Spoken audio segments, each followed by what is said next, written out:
Hey, what's up, guys? Welcome back. Kellen here with Droid Life. So we've got the OnePlus 3 still in-house working towards that full review, but we know that a number of you ordered it day one, and since OnePlus was ready to ship these things on day one, you've started to receive them. So to make sure you get everything out of this device from day one, we want to do what we always do, and that's give you the first 10 things you should do with the OnePlus 3.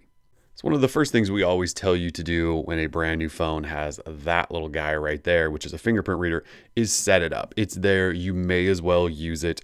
It's one of those things that it gives you that security, a level of protection, but it's also sort of a convenience thing, and it eliminates the need to swipe anything out, type in passwords, all of that. So you get security. So the OnePlus 3 happens to have a pretty good fingerprint reader. So what you do is pull that down, go into settings, choose security and fingerprint. And when you walk through the setup process, it'll actually ask you if you want to set these up, and you can set them up right through there. But if you haven't yet, just go in and do it. And so we always tend to recommend you do 4 to begin with, especially when you're looking at a front lower situated one like this. I set up both thumbs because you never know which hand you're going to be holding it in.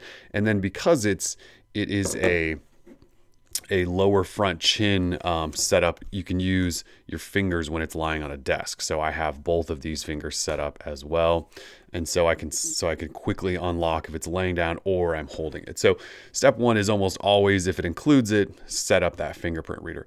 Now from there, the other thing you always want to do is have your camera quickly available, right? So the OnePlus 3 has a pretty nice camera on it so far in our testing, and we'll talk more about that later, but you want to be able to get to it as quickly as you can. So with OnePlus, they actually allow you to set up a whole bunch of shortcuts to it. You can double tap the home button, or I'm sorry, the lock button over here, and that will jump you in there.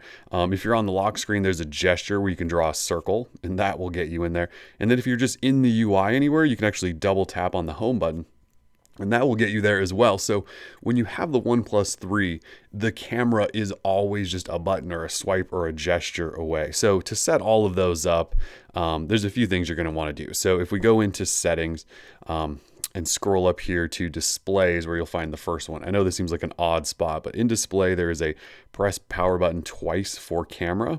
And that's how you get this double click over here to launch the camera. So for sure, set that up, because you can do that from whenever, including when the phone is in sort of a lock state. Now the other ones you're going to have to set up in a couple different spots. So one is buttons.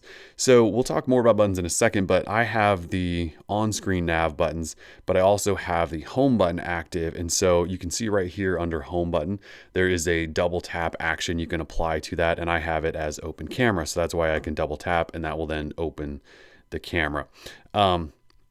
Then the third one, you would have to go back to gestures. And so these are gestures from the lock screen.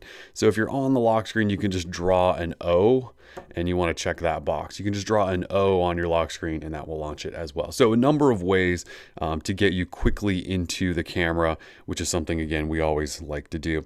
So speaking of those lock screen gestures, you can set up a couple of those. I showed you drawing a circle, and that launches the camera. But there's also, let me lock that again. You can draw a V, and that turns on the flashlight.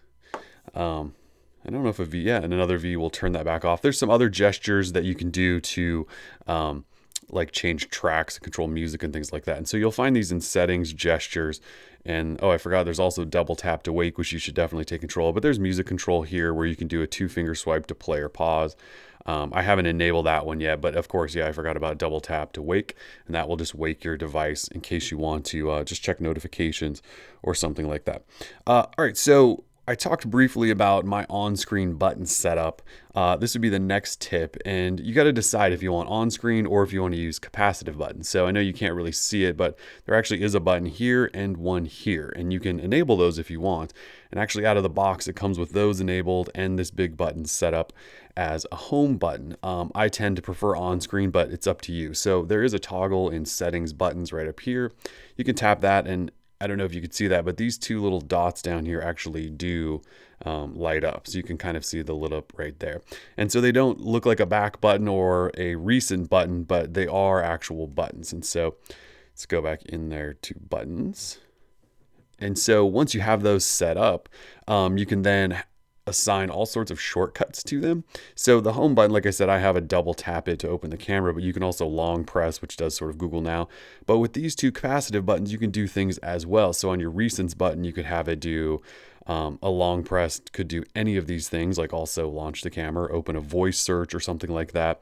And so these are some things, if you do go the capacitive route, I would take a look at these shortcuts you can do, because you can really add some functionality. Again, I'm an on-screen button guy, and so I go on screen, but then I also check this little box for always enable home button.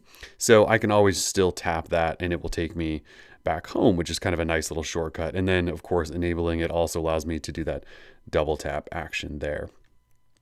So from there, I would say let's turn on some display settings. So if we go into settings and you go to display, there are a couple of things in here you should do. So the first one I would say is, if we scroll down here to ambient display. So if you've used a Nexus device, you probably kind of know what this is. If you've used a Motorola device, you sort of know the idea here.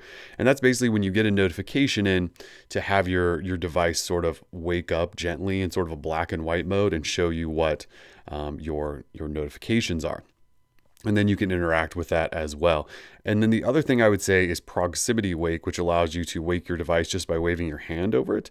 So I'll enable that, and then I'll show you basically how this would work. So if your phone is lying like this and a notification would come in, ambient display would light up.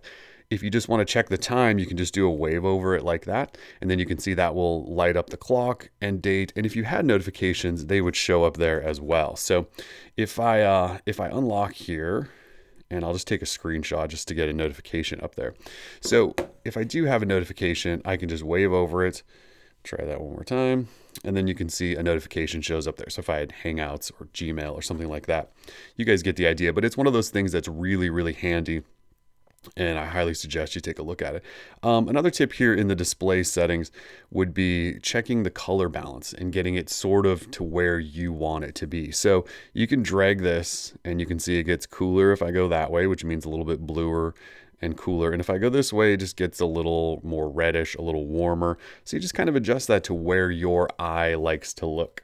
One of the things to keep in mind is that on this phone, there is a night mode. And so if you tap that, it sort of gives you that amberish color, which is better on your eyes before you go to bed. It's just also easier on your eyes when looking at it in the light. But that's another display setting. But for when you're just generally using it, this is a good way to just sort of on the fly adjust it to what your eye really wants to look at.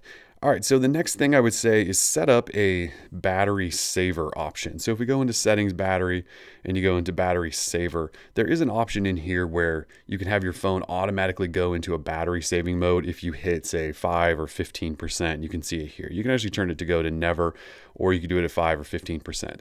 I always suggest people set this up. It's like one of those set it and forget it settings.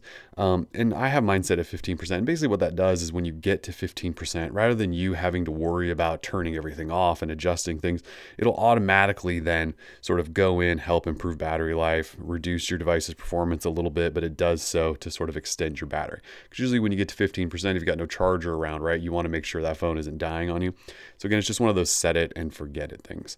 All right, so the final little 10th tip here of the first things you should do is if you're using the OnePlus home screen, or launcher, I should say, there are two little shortcuts that you may as well get familiar with. One of those is just swipe down on the home screen, and that pulls your notification shade down. So it's a little bit bigger device, right? 5.5-inch display.